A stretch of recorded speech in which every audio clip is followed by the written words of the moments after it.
Y personalmente pues ya me encuentro muy bien, ya pues me he olvidado de todo lo que me ha pasado. Cada vez pues entreno para tener más minutos. Motivado voy a estar siempre, claro que me veis feliz y todo, claro, enfado por no poder estar jugando más como a mí me gustaría, como yo creo a cualquiera del equipo, pues a nosotros nos gusta jugar.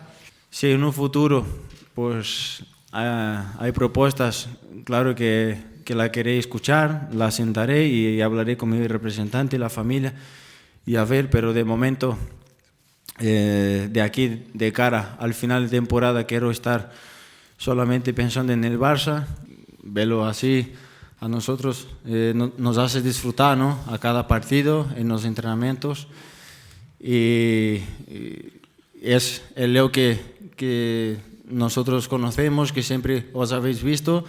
Yo creo que no cambia nada, él antes lo hacía lo mismo también y ahora sigue lo haciendo. Y eso es para el equipo es una motivación muy muy buena, ¿no?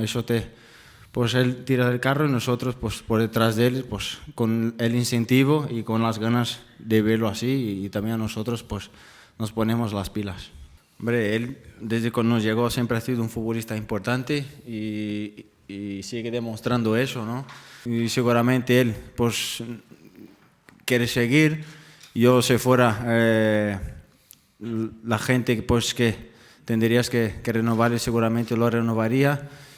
Hombre, yo estoy a disposición, ¿no? Del míster a lo que haga falta.